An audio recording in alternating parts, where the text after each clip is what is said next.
Hello friends, welcome back to this your channel.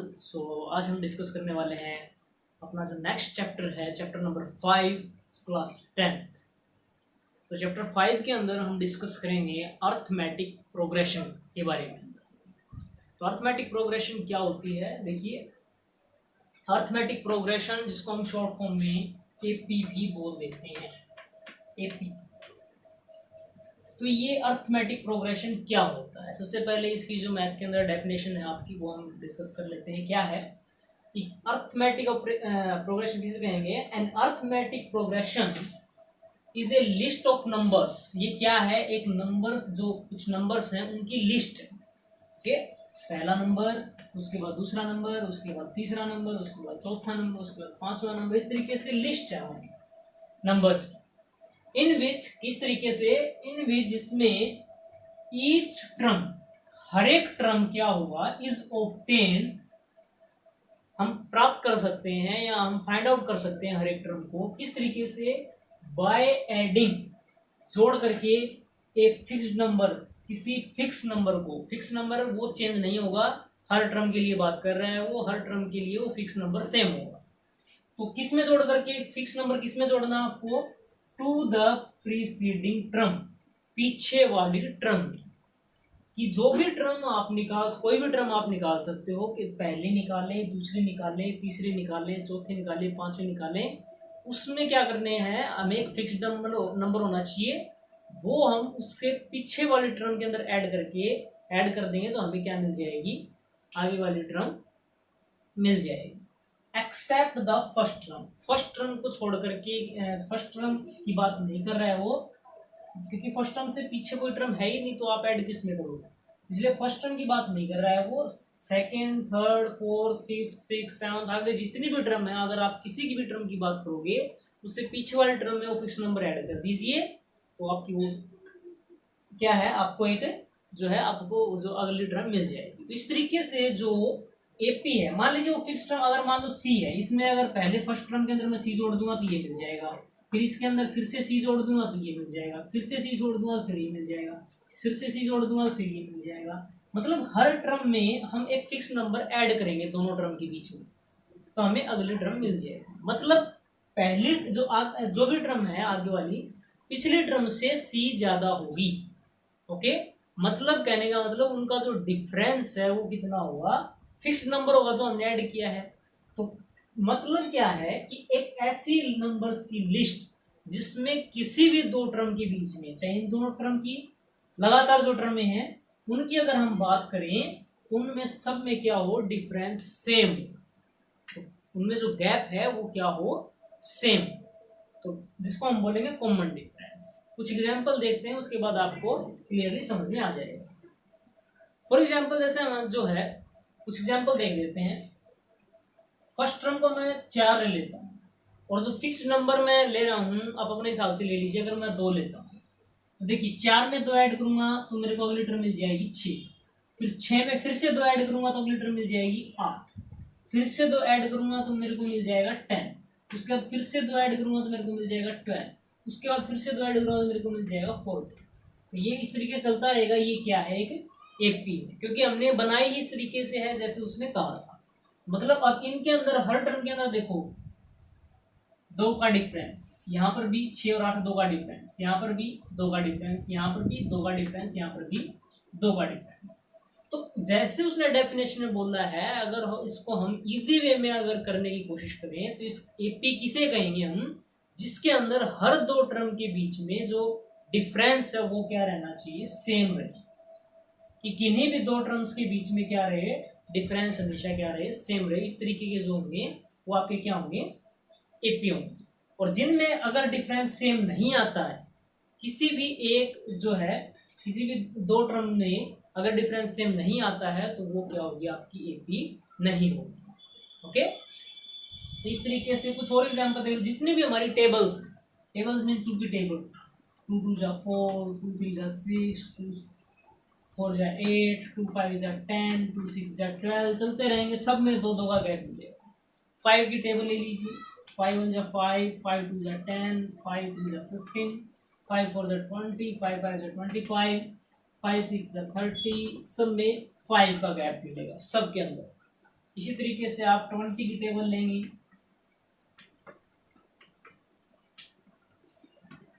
ये भी एक एपी है। क्यों? क्योंकि सब में गैप कितना है, डिफरेंस कितना है, सब में 20 का डिफरेंस है। ओके, तो इस तरीके से जितने भी एग्जांपल हैं इनको हम बोलेंगे ये क्या है, एपी के एग्जांपल।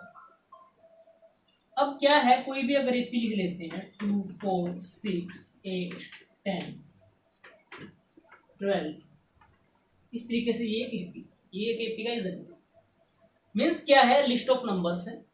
ओके, अलग अलग नंबर है हमारे पास। ये जो नंबर्स हैं इनको हम बोलेंगे ट्रम। ये हमारे पास है ट्रम। ओके, जो फर्स्ट नंबर पे है वो फर्स्ट ट्रम, जो सेकंड नंबर पे है वो सेकंड ट्रम, जो तीसरे नंबर पर है वो थर्ड ट्रम, चौथे नंबर पे है वो फोर्थ ट्रम, पांचवें नंबर पे है वो फिफ्थ ट्रम। ओके, इस तरीके से सिक्स ट्रम, सेवंथ ट्रम ऐसे चलता जाएगा।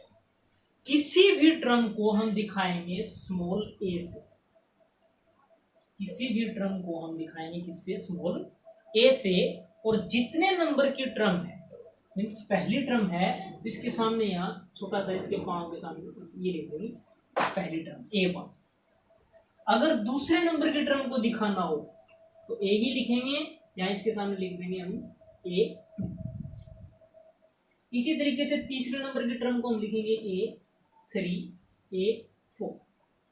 ओके, ए के सामने जो भी नंबर होगा वो उतने ही नंबर की ट्रम की बात करेगा। तो इस तरीके से किसी भी ट्रम को हम दिखाएंगे स्मॉल ए से। अगर सीधा ए लिख रहा है, आगे कोई नंबर नहीं है, तो इसका मतलब आप ये समझेंगे कि वो A1 ही, मीन्स चाहे A1 लिखे चाहे A लिखे, वो बात किसकी होगी, पहली ट्रम की ही होगी।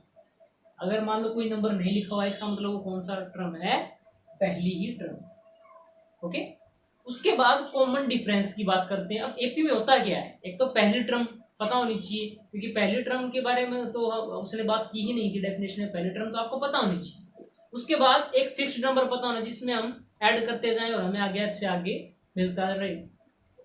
तो इस तरीके से दो चीजों की हमें आवश्यकता होती है, एक तो पहली ट्रम मीन्स फर्स्ट ट्रम ए की, और एक फिक्स्ड नंबर जिसको हम दिखाएंगे डी से, जिसका मतलब होता है कॉमन डिफरेंस।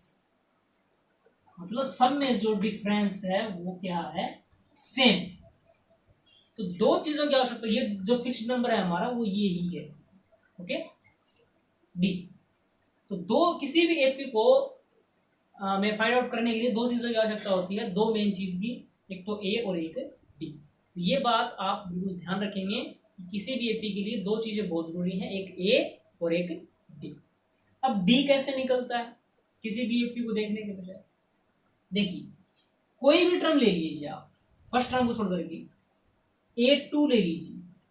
मान लीजिए ये क्या है, हमारी पहले नंबर की टर्म A1, ये कौन से नंबर की टर्म है A2, ये A3, ये A4, ये A5, ये A6। इस तरीके से हमारी टर्म है। डी कैसे निकलेगा, A2 में से इससे पीछे वाली टर्म घटा दीजिए। ध्यान रखिए, किसी भी टर्म में से उसके पीछे वाली टर्म को हम सबट्रैक्ट कर देंगे, मीन्स A2 माइनस A1। इसी तरीके से अगर A3 की बात करेंगे तो A3 माइनस A3 में से इससे पीछे वाली टर्म घटाएंगे हम A2। इसी तरीके से अगर A4 लेंगे तो इससे पीछे वाली टर्म घटाएंगे, 4 से पीछे वाली टर्म हो जाएगी हमारी A3। अगर A10 की बात करेंगे तो 10 से पीछे A9 हम सबट्रैक्ट करेंगे, जो सब में जो है आंसर क्या आएगा, सेम आएगा, क्योंकि डिफरेंस सब में क्या है, सेम है। इसीलिए इसको हम कॉमन डिफरेंस बोलते हैं, कॉमन वर्ड, सब में कॉमन है ये डिफरेंस। ओके, तो इस तरीके से है ये आपका ए और डी का कंसेप्ट। अभी हम अगर बात करें, हमने अभी क्या सीखा है कि किसी भी एपी को फाइंड आउट करने के लिए ए और डी की आवश्यकता होती है। मान लीजिए हमारे ए और डी पता है, ए पी पता है और हमें डी भी पता है, ए का ए और डी का डी रखते हैं एक बार। तो एपी अगर बनाना चाहें तो कैसे बनाएंगे, देखो फर्स्ट टर्म क्या होती है, ए का ए जो गिवन, उसके बाद सेकंड टर्म कैसे बनेगी, इस ए में वो फिक्स नंबर जो डिफरेंस है वो ऐड कर देंगे, मतलब ए प्लस बी। ओके, उसके बाद थर्ड टर्म कैसे होगी, इसके अंदर एक डी और ऐड कर देंगे, तो डी प्लस बी कितना हो जाएगा, ए प्लस 2d, ये थर्ड नंबर की टर्म हो जाएगी। उसके बाद फिर इसमें डी एक और ऐड कर देंगे, तो अगली टर्म बन जाएगी, ए का ए है प्लस 2d और एक डी और आ गया तो कितना होगा 3d। तो इस तरीके से चलता रहेगा, डी ऐड करते रहेंगे, ए प्लस 3d हो जाएगा, ए प्लस 4d, ए प्लस 5d, ए प्लस 7d, इस तरीके से चलता रहेगा। ओके, तो ये है पहली टर्म, ये दूसरी टर्म, ये तीसरी टर्म और ये चौथी टर्म। अभी देखिए पहली टर्म जो है वो किसके इक्वल है, ए के इक्वल। दूसरी टर्म है, दूसरे नंबर की टर्म क्या आई है हमारी, a2, ए प्लस का b। ओके, तीसरे नंबर की टर्म क्या आई है हमारी, a प्लस का 2d। चौथे नंबर की टर्म क्या आई है हमारी, a प्लस का 3d। पांचवें नंबर की टर्म क्या आएगी, a प्लस का 3d के बाद 4d। इस तरीके से चलता रहेगा 4d 5d।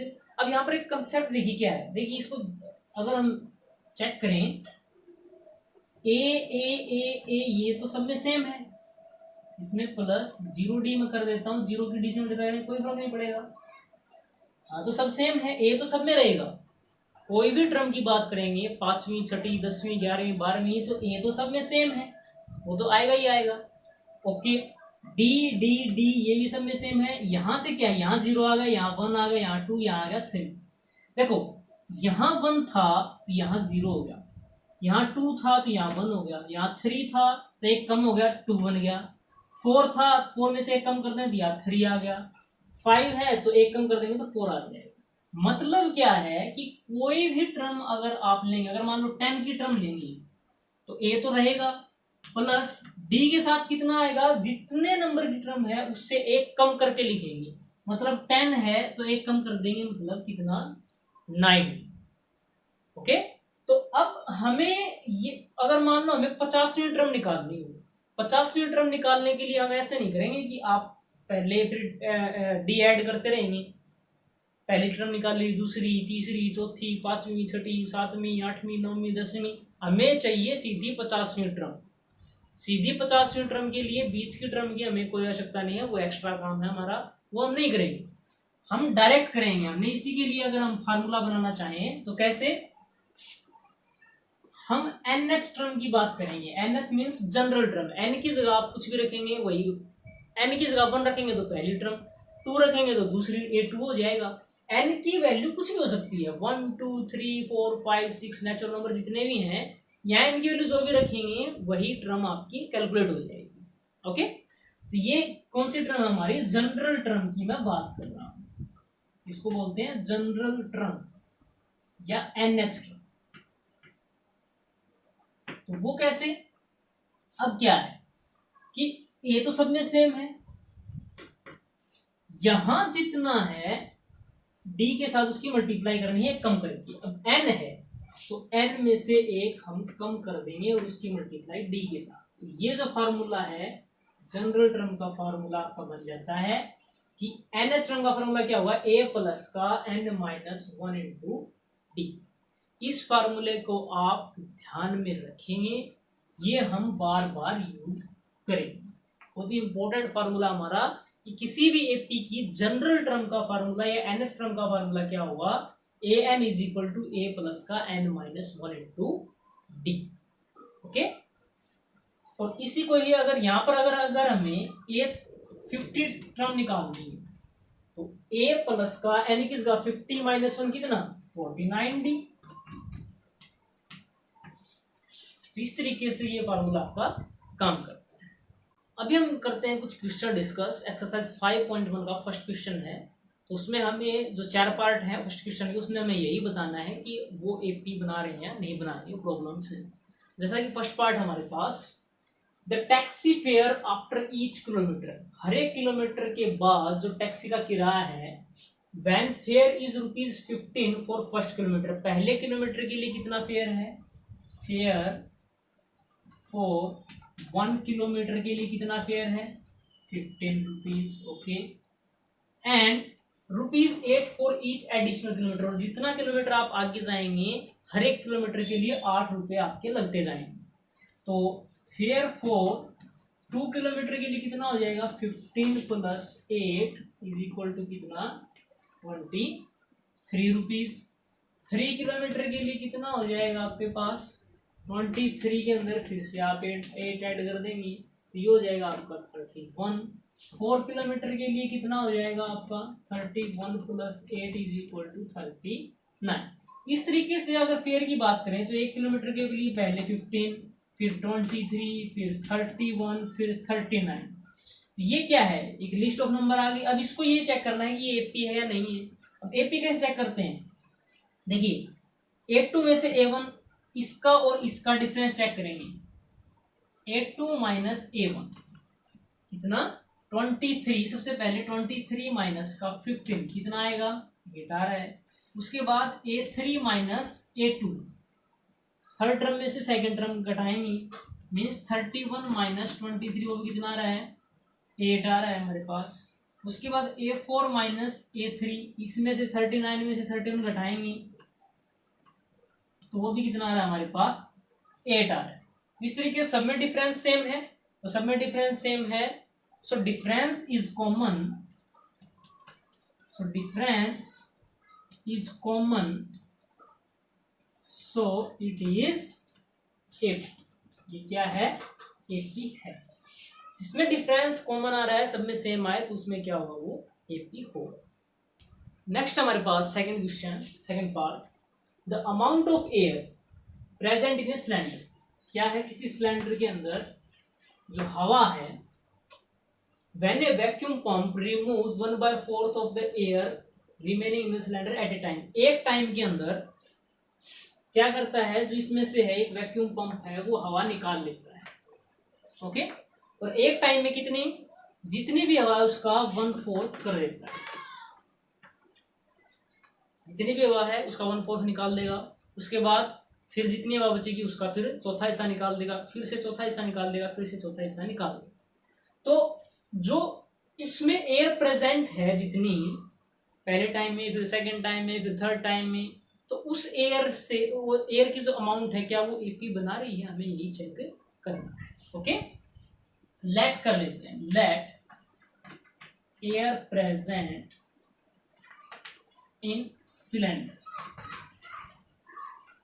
मान लेते हैं शुरू में कितनी एयर प्रेजेंट है, x मीटर क्यूब लगा लीजिए, सेंटीमीटर क्यूब, क्योंकि वो है आपका वॉल्यूम के अंदर, ओके। तो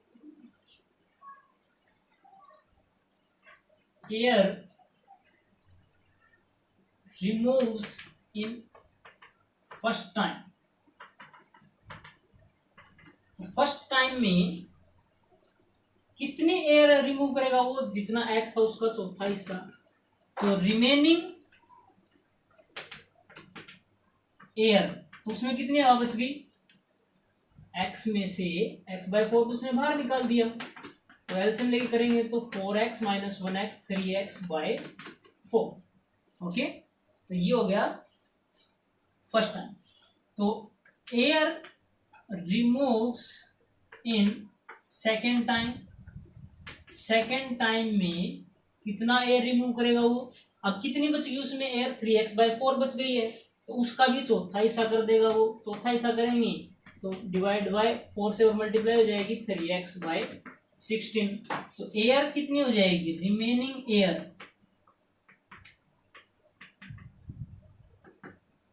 कितनी बच गई थी, 3x/4, उसमें से 3x/16 हम निकाल देंगे, तो ये कितना हो जाएगा, 16 एलसीएम एंड 12 - 3 जो है हमारे पास 9x।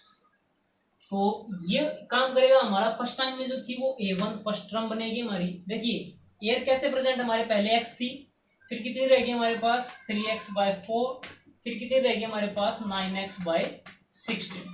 तो एयर प्रेजेंट है वो इस तरीके से लिस्ट बनाएगी। अब डी निकालिए, डी कैसे, A2 - A1। तो A2 में 3x/4 में से, इसमें से हम ये x घटा देंगे, तो x घटाएंगे कितना हो जाएगा माइनस के x bye 4, 3x minus 4x। फिर से डी घटाएंगे, इसमें से ये घटा के चेक कीजिए, 9x बाय 16 माइनस का 3x bye 4, 9x bye 16 minus का 3x बाय 4। देखिए कितना आएगा हमारे पास, 16 एलसीएम एंड 9x माइनस का, ये यहाँ से मैं रख कर देता हूँ, 4 3 12x, तो ये हो जाएगा हमारे पास माइनस के 3x बाय 16। क्या ये और ये सेम है? यहाँ से माइनस एक्स बाय 4 आया डी, यहाँ से माइनस 3x बाय 16, ये तो अलग अलग हो गए। तो अलग अलग हो, इसका मतलब क्या है, ये एपी आपकी नहीं बना है। नेक्स्ट हमारे पास third part, the cost of digging a well. एक जो कुआं खोदने का जो कॉस्ट है, आफ्टर एवरी मीटर, हर एक मीटर खोदने के बाद, of digging when it cost ₹150 for the first metre. अगर आपने 1 मीटर खोदा है कुआं, तो पहले मीटर के लिए आपको लगेंगे 50 रुपये। उसके बाद आप फिर से अगले मीटर के ऊपर जाएंगे, 1 मीटर और खोदेंगे तो आपको 50 रुपये जो है आपके बढ़ते रहेंगे, मीन्स 150 रुपये पहला मीटर पे। उसके बाद 50 प्लस होते रहेंगे, 150 प्लस 50 हो जाएगा।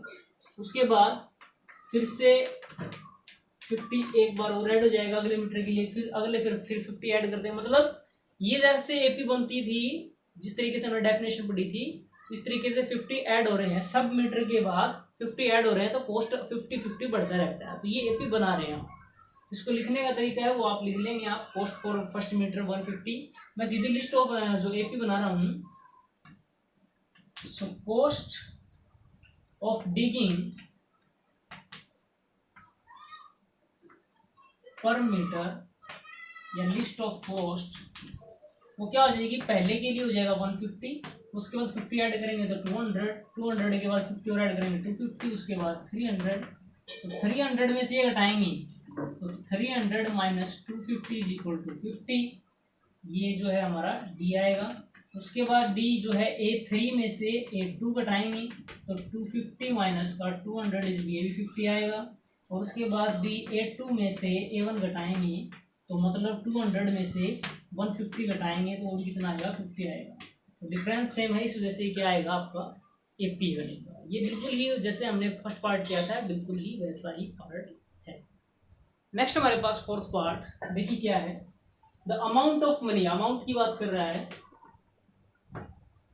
इन अकाउंट एवरी ईयर, हर साल, व्हेन ₹10,000।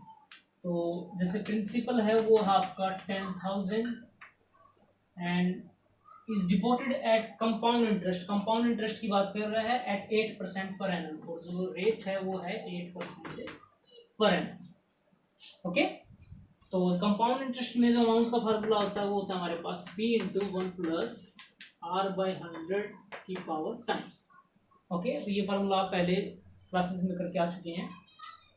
तो देखिए, तो अमाउंट फॉर फर्स्ट ईयर कितना हो जाएगा, अमाउंट फॉर फर्स्ट ईयर, एक साल की कितना अमाउंट हो जाएगा, पी की वैल्यू 10,000 इंटू 1 प्लस आर है हमारे पास A/100 की पावर 1।